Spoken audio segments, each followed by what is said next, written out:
Okay, everyone in the back, you hear me? We're good? All right, awesome. My name is Dax Harlow. I'm with a company called MotoQuest. Some of you may be familiar with us. Just give me a show of hands. Who here has heard of MotoQuest?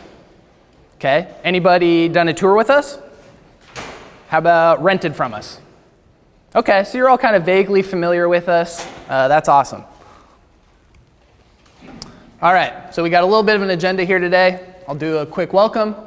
Introduce myself, introduce MotoQuest a little more thoroughly. We did have some sign-up sheets out front. I'm going to raffle away some prizes at the end. If you guys want to be entered in to win the raffle, make sure you get that sign-up sheet filled out and get it back to one of us. And take care of that. I'll do some introductions. We'll do some trip preparation advice, some recommendations for you guys before you head out. Helpful resources. If you guys have any questions that are relevant to the current slide, raise your hand, shout them out, no problem. If it's not relevant to that slide, go ahead and hold off, because whatever question you have might be addressed on the next slide down the road. And then we'll do a Q&A at the end here. So, all right, so who am I? Why should you listen to me, right? I'm from Portland, Oregon. I was born and raised out there in the Pacific Northwest. I have been riding motorcycles since I was 5 years old. There I am on my mom's old TL 125, what I grew up riding on logging roads back there. I come from a riding family. It's my grandmother, my grandfather, and that's my mom sandwiched between them. So both generations of my family ride on my mother's side and on my father's side. And I've worked at MotoQuest for about 4 years now. I started off as a bike washer there at the Portland facility. I have since become the facility manager. I do a little bit of the sales and marketing, and a couple times a year I get to go out and pretend that I'm a tour guide. So I've introduced myself. Now, what's MotoQuest all about, right? What is MotoQuest? What do we do? We're a 27-year-old motorcycle rental and touring company. We're based out of Anchorage, Alaska. That's where we're headquartered, and that's where we were founded. But we also have a shop in Portland, Oregon that I run for the company, and Long Beach, California. So we're all up and down the west coast of the States. From those locations, we have a fleet of about 100 late model BMWs that we rent out, 750 GSs, 850s, and then the big 1250s, 1300s now. We offer guided, supported motorcycle tours in 20 plus countries all over the world. So we do rentals here domestically in the States, and then the guided tours internationally. We have 3 locations, as I mentioned, and we rent GSs.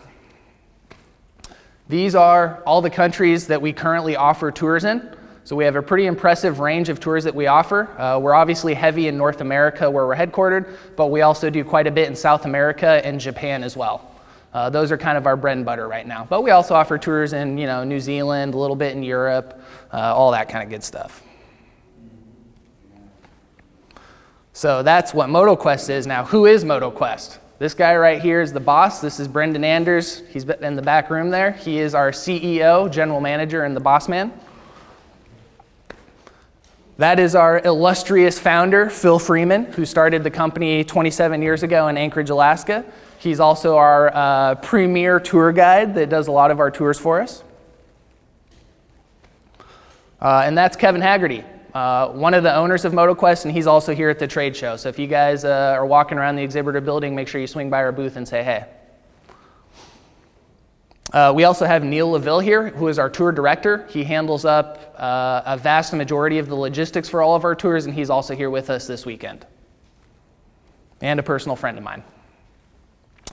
Okay, so we've covered the basics, who I am, what MotoQuest is. Now, what is the American Southwest, right? It's not a specifically defined region. It can be a little bit loosely interpreted, but generally it's recognized as a region in the United States. It's known for its arid deserts, rugged landscapes, Native American cultures, and Spanish and Mexican heritage.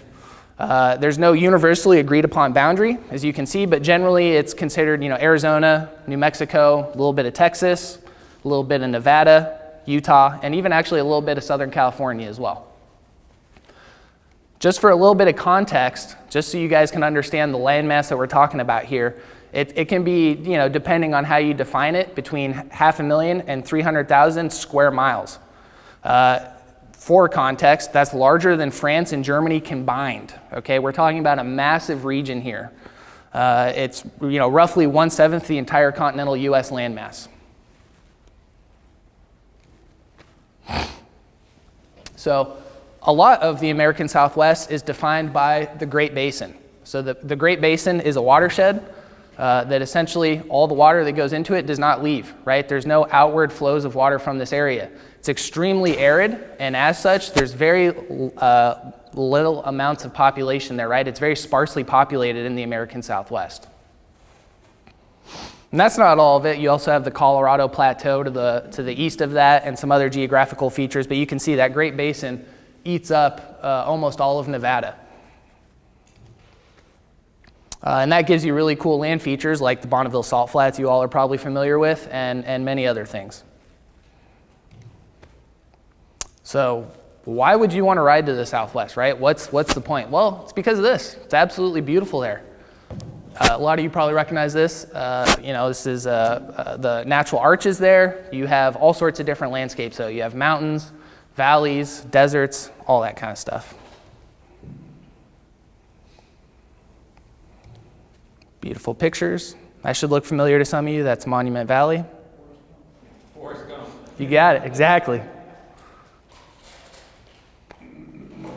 Just absolutely beautiful there. And the food, right? It's not just the landscape, it's the food as well. There's absolutely delicious food to be had. You have all the Mexican-American heritage there. You have great just traditional American cooking.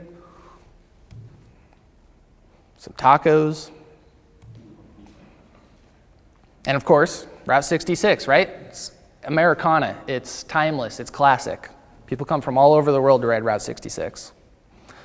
There's culture in the American Southwest. Amazing culture. And not just current culture, but ancient cultures as well, right? You can ride right up to some of this stuff and look at it, stuff that's been there for thousands of years.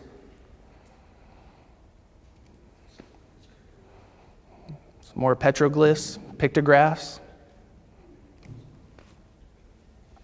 Not only is there culture, past and present, but there's also a ton of national parks there, right? A vast majority of these western states are public lands that can be enjoyed by everybody. All of these national parks are in there. White Sands, Joshua Tree, Death Valley, Great Basin, Great Sand Dunes, you name it. And that's just the national parks. That's not even covering all of the national forests there, the BLM land. I mean, it's endless out there. And it's your guys' land. It's public land. It's there for you to enjoy. Also, the locals are pretty cool out there. There's a lot of friendly locals out there. They're fun. There's a lot of characters. There's some colorful people out there, but that's what makes it unique out there. It's a very unique. And the road riding, right? That's the big thing. The riding is awesome out there. The road riding is great.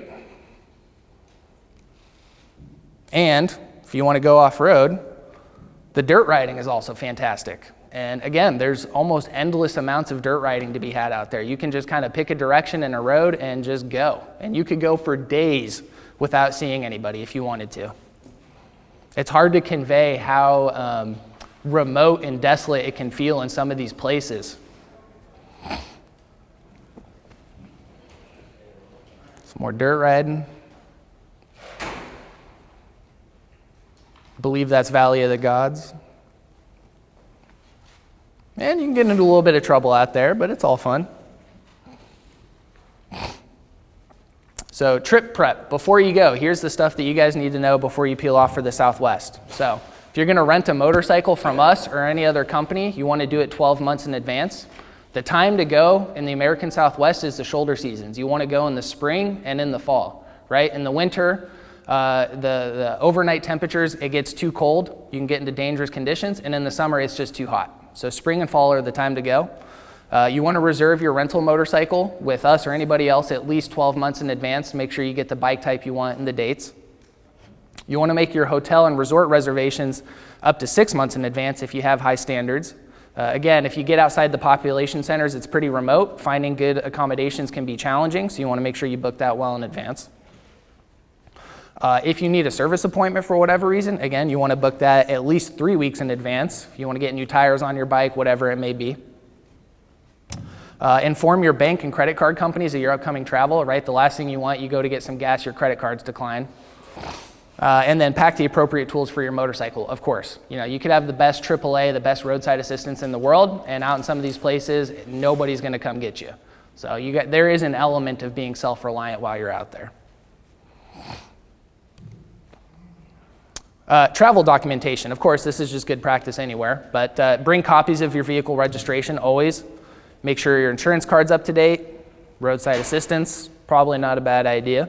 And your national park pass. National park passes are critical. I recommend if you're over 65, you can get a lifetime national park pass that's relatively cheap. Highly recommend that. It pays for itself in no time.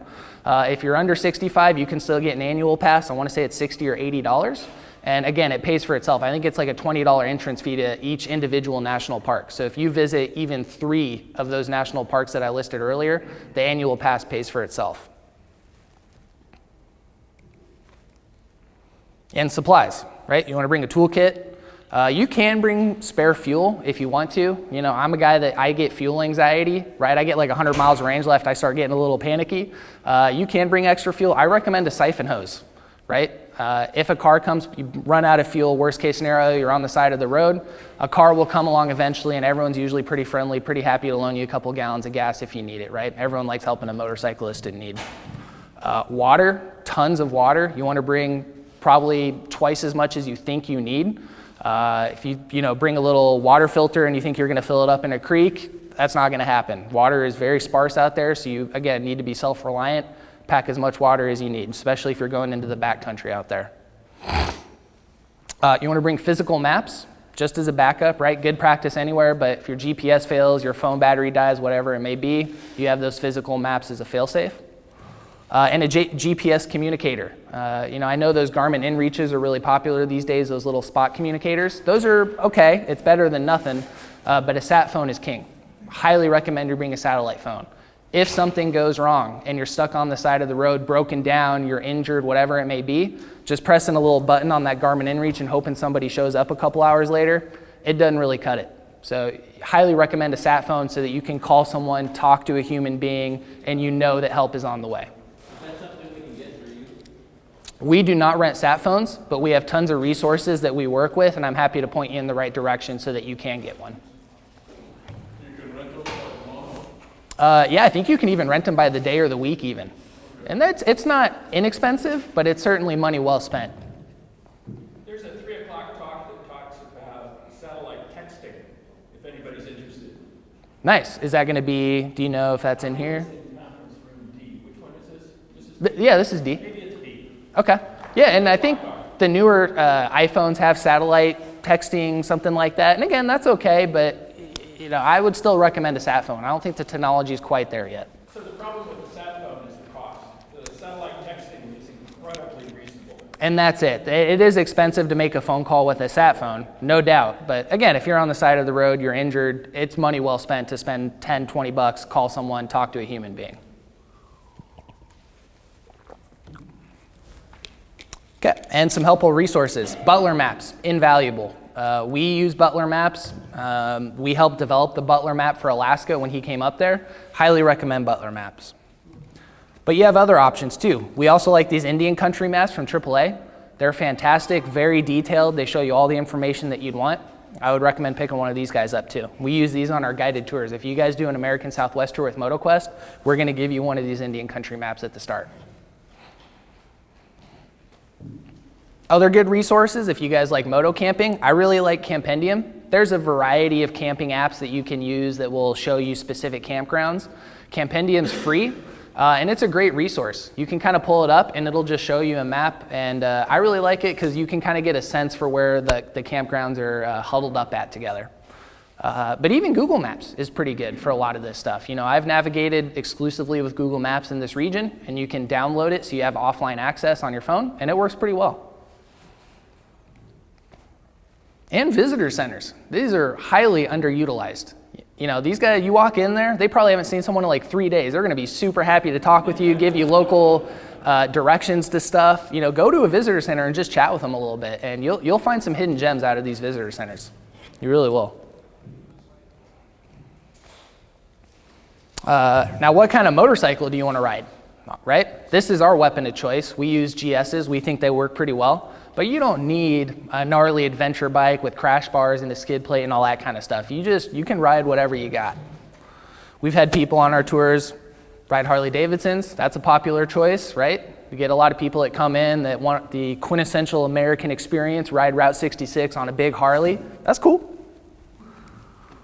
We've had people ride scooters on our tours, and even Goldwing trikes that have been converted, right? So this is the route that we do on our American Southwest tour. I think it's a pretty good route. It's available on our website if you'd like to check it out. It's just there for anybody to view. And I think it does a pretty good job of encapsulating most of the stuff that most people want to see in the American Southwest. It's a big loop in and out of Las Vegas. And you can see we go through Arizona, go to the Four Corners, a little bit into Colorado, into some elevation, but most of it is spent in southern Utah. And that's really, if you're going to visit the Southwest, that's where you probably want to spend most of your time. When you think of the Southwest, you think of the arches, you think of the rugged landscapes, the red rock, a lot of that's in southern Utah. How long is that typical tour, that tour that you have up there? This tour, we usually do this tour in, I want to say 10 to 12 days, something like that, from end to end. And there's a rest day in there. We have a rest day in Moab. How many miles a day? We try not to do more than 250 miles a day. So it's a pretty relaxed riding pace. You could easily do it in a shorter amount of time if you were clipping along pretty good. This is really a place where you want to stop and take your time and enjoy it, right? A lot of the good stuff is off of the main roads. You're going to have to go down a side road for a couple of miles to see the really good stuff, and you absolutely want to take the time to do that. Route 66. So a lot of people, when you think of Route 66, this is what you have in mind, right? The mother road from Chicago to LA. Unfortunately, in reality, a lot of it no longer exists. A lot of it has been paved over. A lot of it's been incorporated into interstates. You can still find sections of it that are available and absolutely worthwhile to check out. The best sections are, let me back up there a little bit. Some of the best sections we hit on our tour, they're out of Oatman, Arizona through Williams. And that's a really nice little section of the route. And that's what you see here. You can see the classic Burma shave signs. Right? Iconic.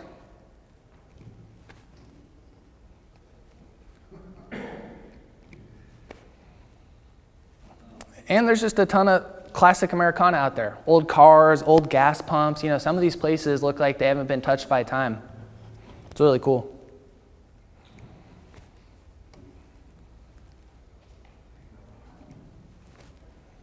This is Oatman, Arizona. This is what I mentioned earlier. This is just outside Needles, California. It's a really cool little town. It was a gold mining town back in the day. When prospectors went there, they brought burros with them, right, pack mules. And the mine shut down during World War II. It was deemed non-essential to the war effort.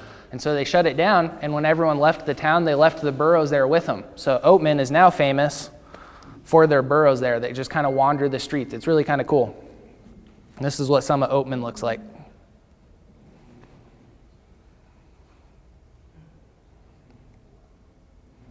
There's one of the burros there. And that's just some of the wildlife you'll see in the American Southwest. You have the burros there, they're pretty tame. You know, you can go up and feed them. They're wandering the streets. They'll go into the local bar there and kind of hang out. The locals tolerate them. Just don't get behind one, they will kick. But you also see cattle. There's a lot of open range cattle in the American Southwest. You do have to be aware of that. Almost every American Southwest tour, you'll see a couple of these guys that were unfortunately smacked pretty good with a car and they're dead on the side of the road. But that's cool because sometimes you get to see real cowboys, real working cowboys out there in the desert.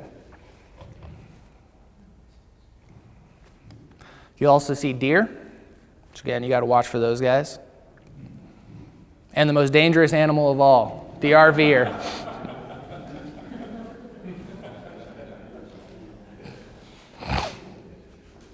This is Williams. This is the end of our section that we do on Route 66. And it's also a really cool town. There's lots of old neon signs there that you can check out, old cars, all that kind of Americana stuff I already touched on. And it's also a great launching point if you want to go up into Grand Canyon.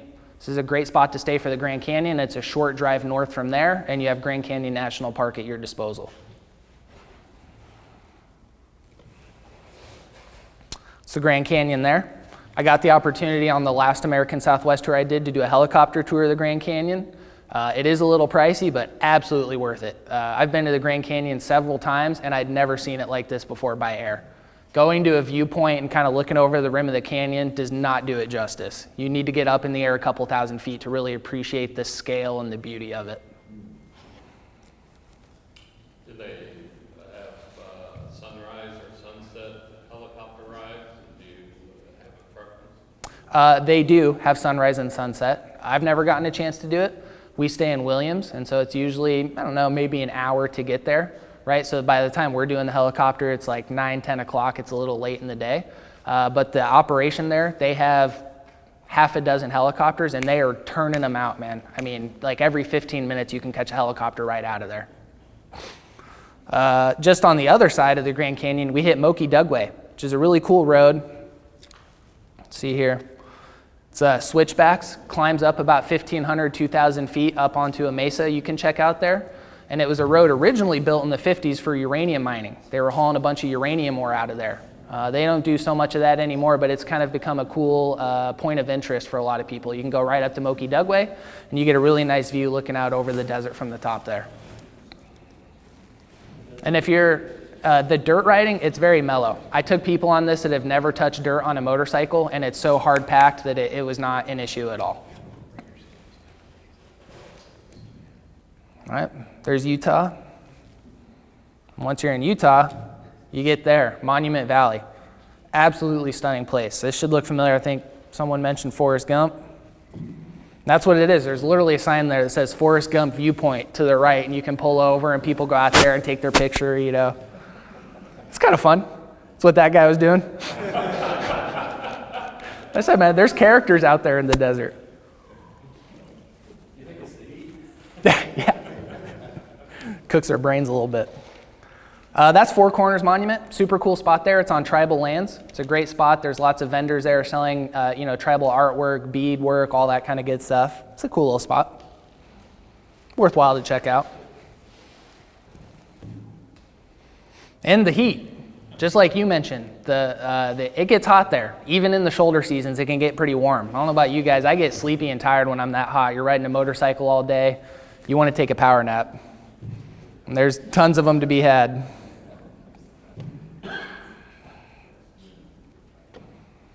It's hot during the day, but at night it can get cold, right? Particularly, this is in Cortez, Colorado. You get up in elevation up there, and you can experience all 4 seasons in one day: spring, summer, winter, and fall, all in one day. So if you go there, dress appropriately. Layers is the name of the game out there, right? Tons of layers, and you can wake up in the morning and your bike will look like this. Be 90 degrees that day, go to sleep, wake up the next morning, and you come out to this.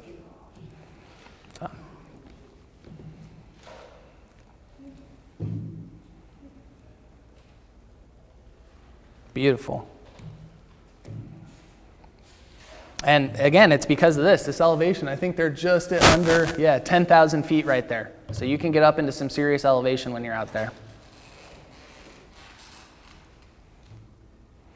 This is Moab. Moab's a really cool little town. It's a very hip, vibrant, young town.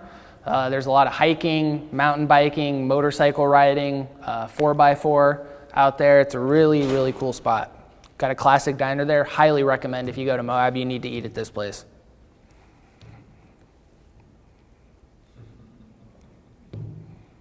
This is the Schaefer Trail, just out of Moab. Again, great spot. You can go for a day ride out of Moab. We have a rest day there on our tour.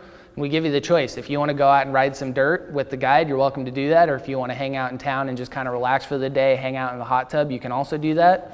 But if you do that, you're missing out on this, and it's pretty cool. Colorado River.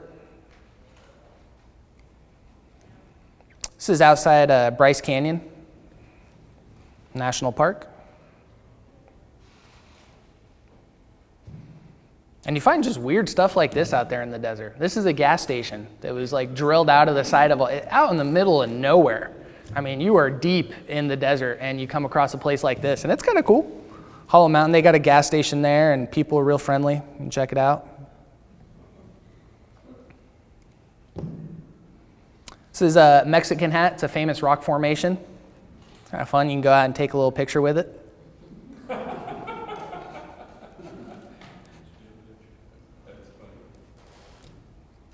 Hole in the rock, same thing. Just weird oddball stuff out there in the desert you don't see anywhere else. And that's the American Southwest. That's what I got for you guys. You got any questions? Nothing? Yes, sir. The off-road, is it mostly hard factor, gravel, deep sand? The Moki Dugway? Virtually any of it. Most Uh, of us are happy with hard factor, maintained roads. Sure. Deep sand is a whole new story. Yeah, it's a mix. It's a whole variety. So the more well-traveled roads are going to be hard-packed, like the Moki Dugway, the Schaefer Trail that I showed you guys. That's all going to be hard-packed, very mellow riding. If you get into some side roads off of there, you can start getting into some deep sand and that kind of stuff. Yeah. All right, awesome. Well, I got some prizes to raffle away for you guys. Who wants Here, to have be our selector? Do What do you it. got first, Dax? All right, we're going to give away, we'll start small. We'll do a neck buff first. We got that. We got Paul Steinbecker. Paul Steinbecker. You must do that? I'll do another one. Philip Solidine. Philip? Nice. Right on. A coveted MotoQuest neck buff for you, sir. Next we got Tim Bruce. Tim?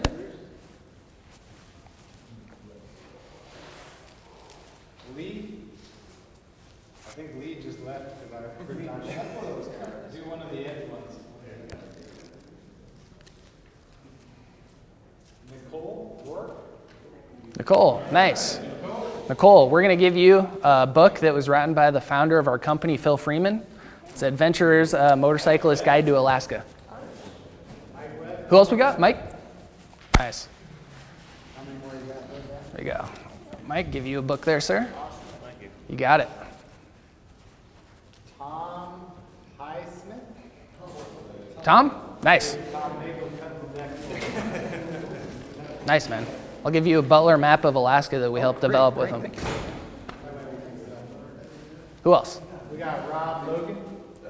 Rob Logan? Nice. All right, two more. For you, sir. Butler map of Alaska. Steve? Nice. Who else we got? For you, sir. And for you, sir. Right on.